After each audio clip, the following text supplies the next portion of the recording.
Okay, so this is a story time. And I was talking to one of my friends, and I don't know how this came up, really don't, about personalities and the Myers-Briggs, the old school. But it had me looking up my personality again. I've taken a test a number of times, and an Enneagram and stuff like that, even though I don't particularly care for those different assessments. And I was thinking about, why do I have this aversion towards those assessments? And you know what I realized? It's because I seem to always have these, like, out of the 16 personality traits with Myers-Briggs, it's like 3 or 4 that are dominant for me. And then even with the Enneagram, it was like I was a 7, a 9, a 5, and a 4, maybe an 8. And I'm like, and they were like, well, this kind of person probably had a counseling, this and that, blah, blah, blah, life experiences. But, so anyway, I'm just like, okay, so these are things that we should have took when we was like 5, right out the womb. Like, what situation? Because, of course, you're going to go through life and different things are going to affect your personality. But I did not think about how much things could affect our personalities. And this is just a hypothesis. This is just my theory based off of me talking to my friend and me thinking about my life. And so, let's say, last night I thought I was with the Myers-Briggs INFJ.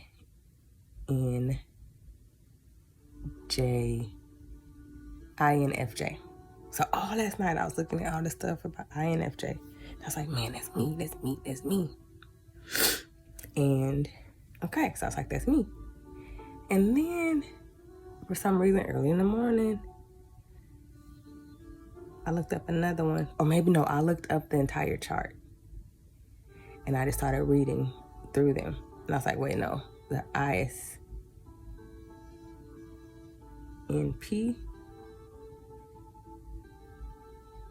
that's me. And I was like, wait, no, the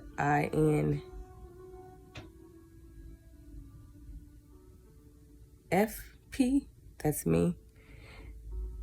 And I'm like, strong me. Like, and then so now I'm like, okay. Now let me just find the videos that dealt with that. So I'm looking up and listening to all these videos that people are like, if you are this, then this. And I'm like, yep, see, okay, so then I know I'm that. Then I'm like, then one that got me. If you're an ISFP,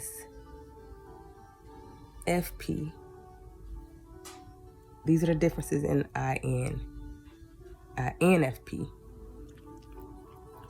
And literally, their sameness and differentness was me.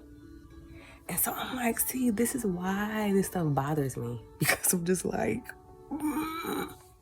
But of course, you can't put anybody in a box. Clearly, we know that. But that is frustrating to me. Which I'm sure that can communicate to somebody what that means in those personality languages, right? So anyway, talking to my friend, talking about it, and I told her, I said, I wonder how much of this is from trauma, from childhood, like nurture situation stuff, and then how much of it is like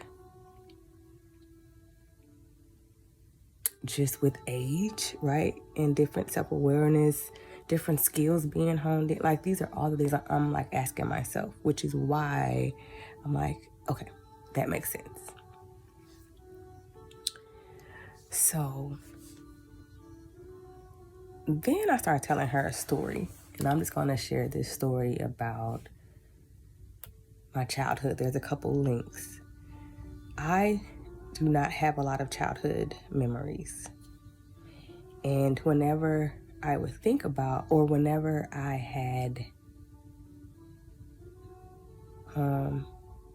let's say, vivid pictures of my childhood, it was always in dream form, and it wasn't something that I knew was true. It was just, these are reoccurring dreams. And so I told my friend, I said, you know what, there's a story that my dad told me. That him and my mom was in an argument, and he either shook her or whatever he did, and I ran into their room, and I just started tagging them in the knees, like, you know. And I said something to the effect of like, don't you hit my mommy, don't do that, whatever.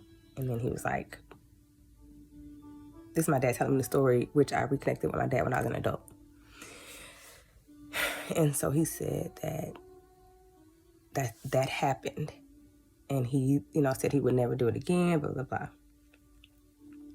Mind you, my dad did not know that all of my life that I had known, I had a reoccurring dream of me looking through a doorway and my mom and dad arguing.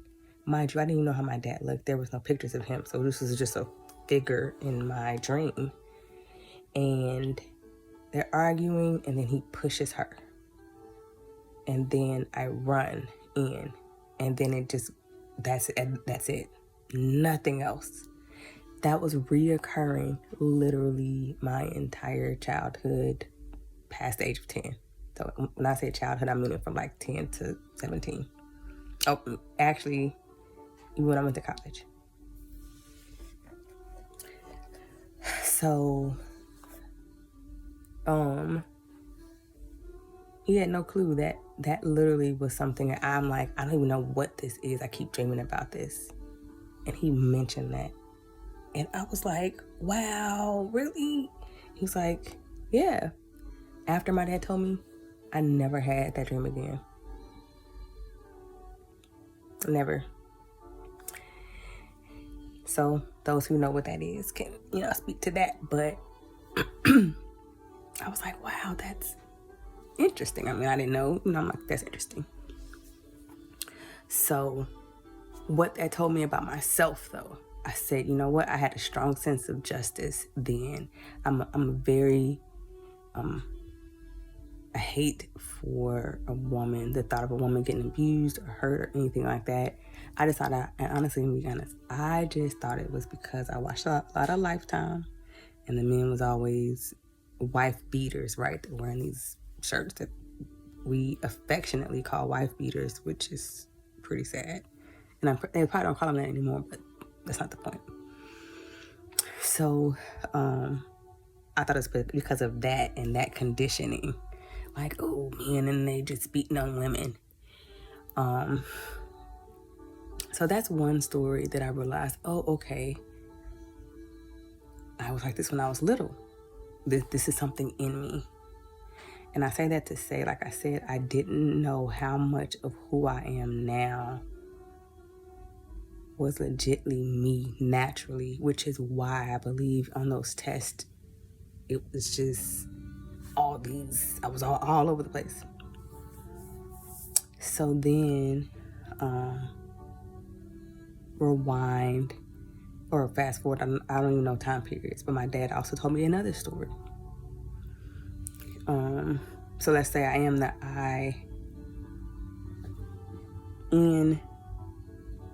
INFP.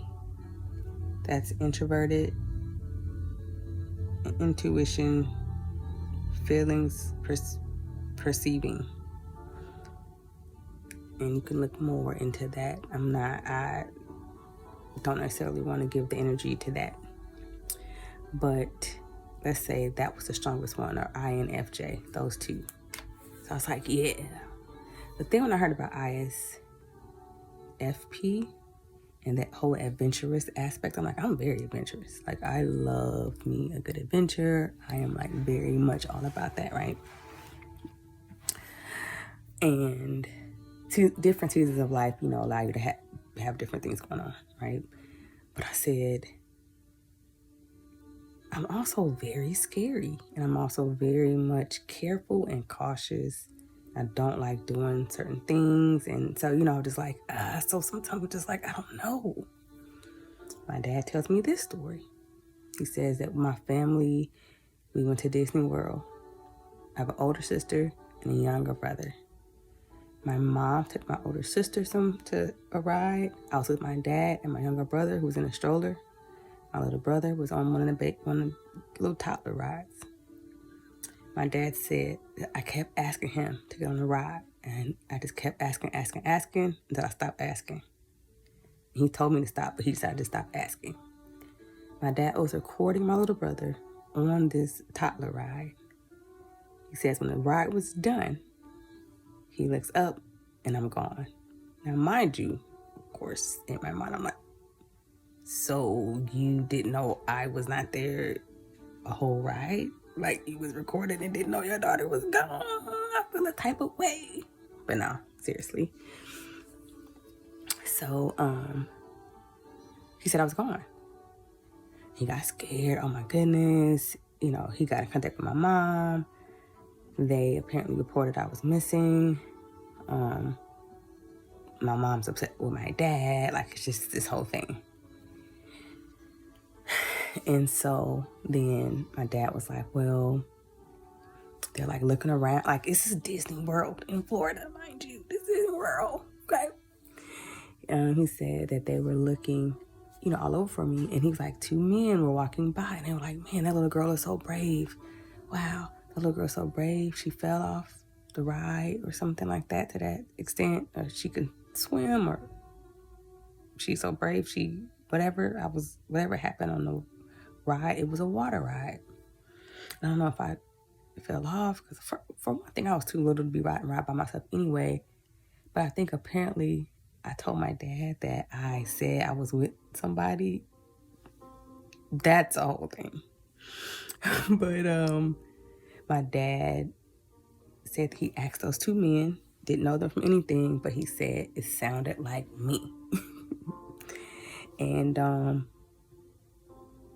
he said, does she have on this particular bathing suit? They said, yes. Does she have on hair? He just started naming stuff. And they were like, yeah. And my dad was like, that's my daughter. And so he said, well, sure enough, they get to the ride. I'd already gotten on. Whatever happened, I fell off or did it myself, whatever happened. And I was so excited about me having that independence to do it myself. And of course, my dad was like, he spanked me. I have no remembrance of these things, mind you. This is the story I'm being told. And I was like, oh, okay. And my dad said this was his takeaway. So everybody's, I guess my mom's mad at him. I don't know, my dad, I'm sure he gets mad, but he just said he was just really like, I'm sure, strong emotions. They get back to the hotel. My dad puts in the video he was recording my brother. And he said that my brother, that in the video, I kept saying, Dad, I want to go on a water ride. I want to show that I'm brave. I want to go on a water ride. That's what I want to get on, Dad. Dad, can I go? And my dad said, okay, baby. So he said, I did say okay, but of course I wasn't saying okay. And he was like, so you went because I said that. And I wasn't paying attention to you. And he said, his takeaway was more so that I need to make sure that I listen to you and, show you attention. I was a middle child. Those who know. But no, once again, I don't remember that incident, but it made me think, man, I was brave. I was courageous. I was so independent. Like, I'm like, who is this child? Mind you, I'm also mad at myself. I cursed her out and out loud. I'm like, what little 6-year-old girl gonna run off in Disney World by herself? Where was my wherewithal? Like, I have enough sense to know, are you out of your mind? This is what I'm telling myself to, right? I'm like, are you out of your mind? That's just stupid. Come on.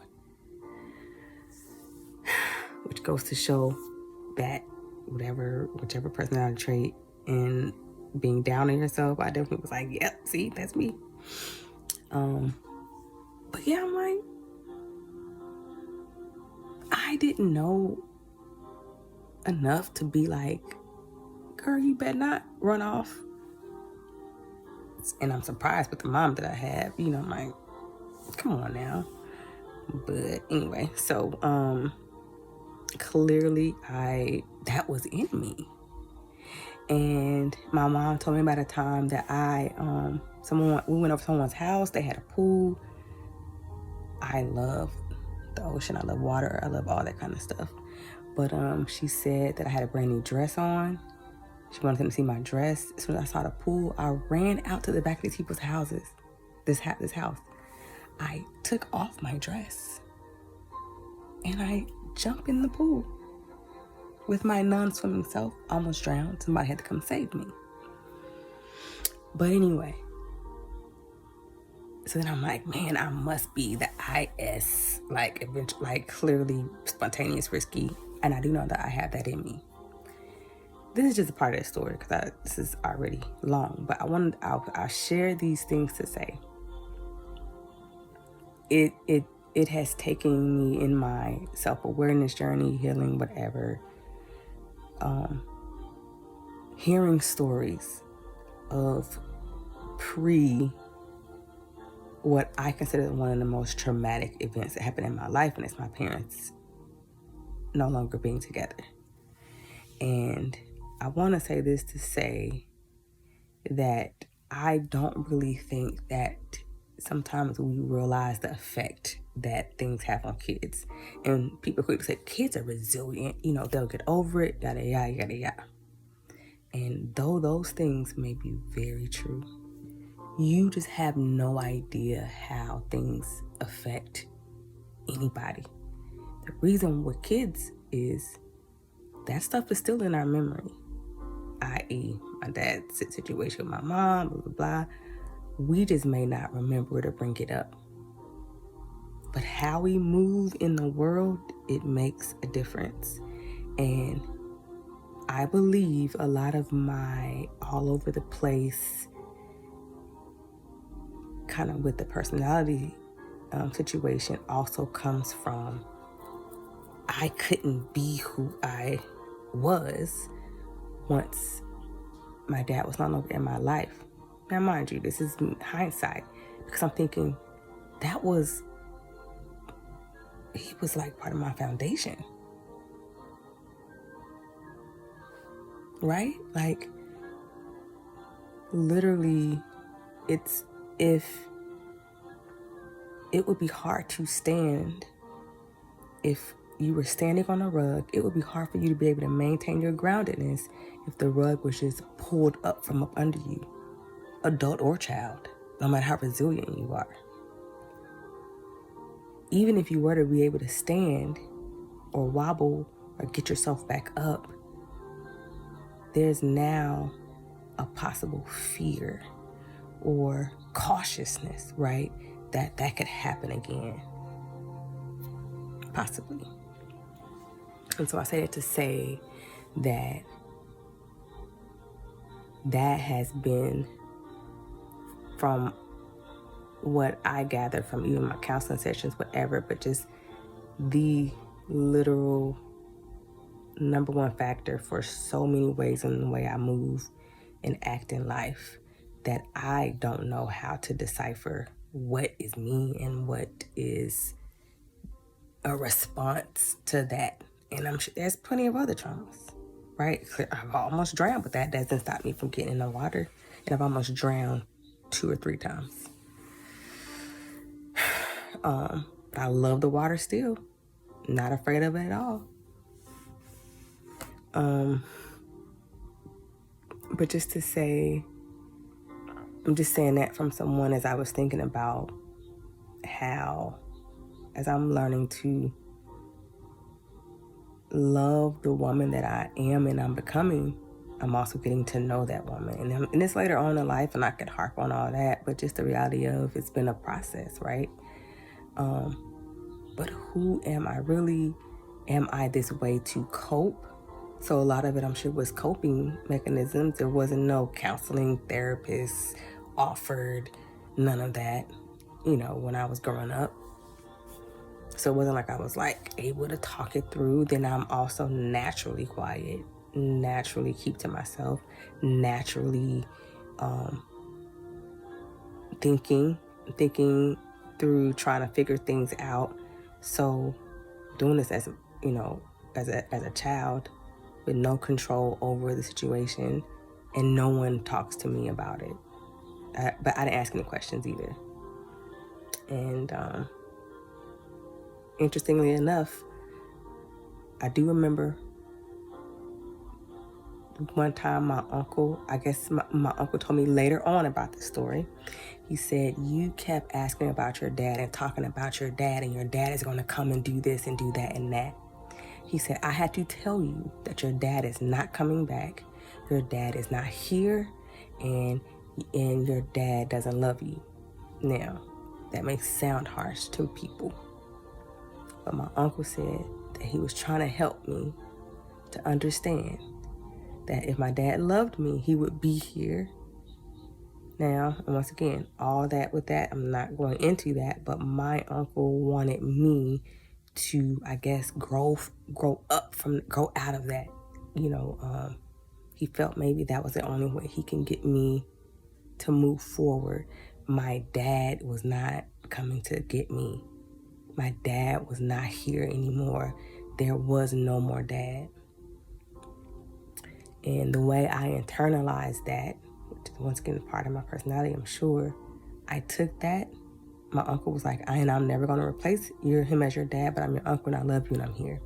I do remember him saying that. I do. But what I know is whenever he told me that, and however long it took me to, in my mind, process that and really grasp, and I couldn't grasp it, but to just say, this is my reality and move forward, the rest of my trajectory was based off of him declaring that to me. And that's what I had to live out of, the fact that my dad was not there and he wasn't coming back. And if he loved me, he would be there.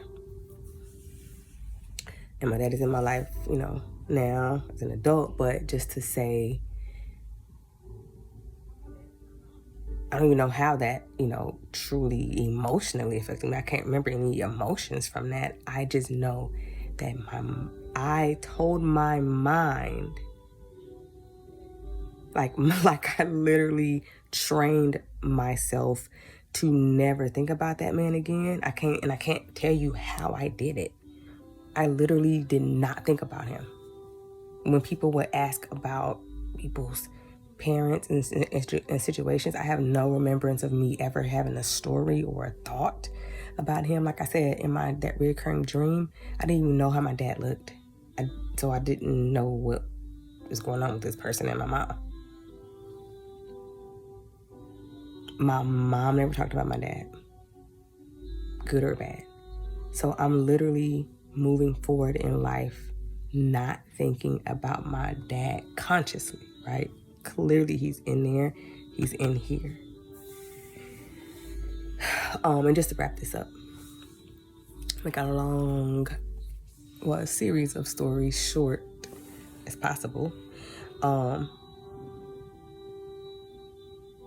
And I would love to even talk about how some of the ways that it manifested in my relationships. But the last time I probably saw my dad was when I was like 7. Okay. Literally the last time. And I did not get reacquainted with my dad until I was maybe 19 or 20. And I was in my college dorm. I received a phone call Like I said, I didn't know. Oh, and I didn't know if my dad was dead or alive. I had no information about him. Didn't know if he was dead or alive. Didn't know how he looked. Let me tell you, I dreamed, or daydreaming is one of my things, but I had this thought that my dad was Shaka Zulu. If you know it, you know it. But Shaka Zulu was my dad in my mind. That was always a picture I gave myself. This Shaka Zulu strongman figure. And so, anyway, so I didn't know anything. Like I said, my dad could have been dead for all I knew. Life was just going on. And I was never going to see him again. Clearly, I didn't have any thought in my mind ever. I was in my college dorm. I got a call, dorm phone, wasn't cell or anything. And this man says, "Can I speak to?" And he said my first, middle, and last name. And listen, this could have been one of debt collectors or anybody, you know, because I'm just saying. But I kid you not, no lie, when that man said my name, I knew who he was. And listen, I knew who he was. He said my name, and I said, "This is she." And he said, "Do you know who this is?" And I said, "My daddy."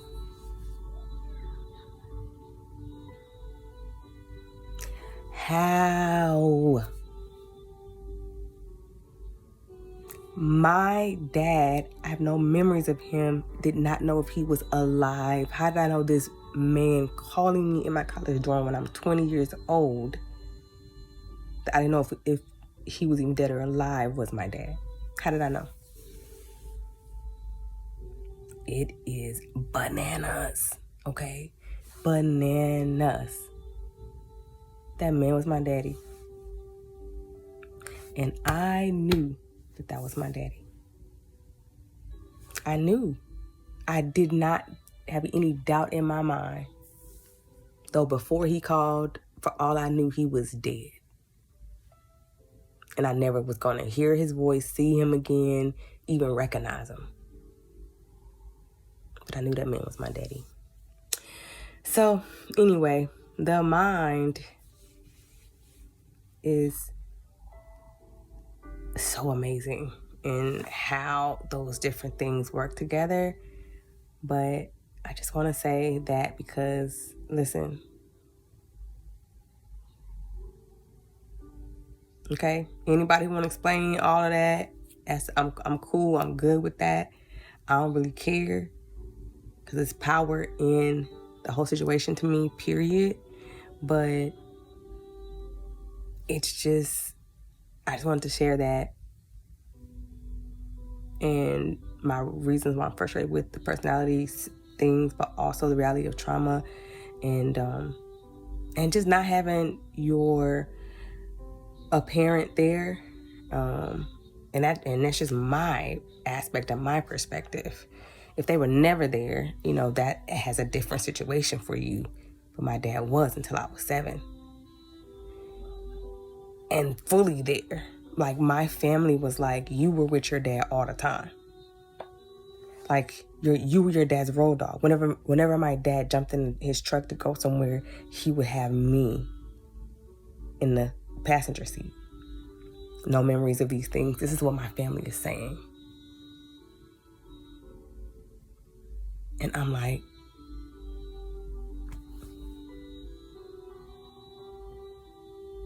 anyway, that's my story and I'm sticking to it. I just wanted to share it and, you know, hey, hopefully it can move someone in some kind of way, which is on my mind. So, all right, holla.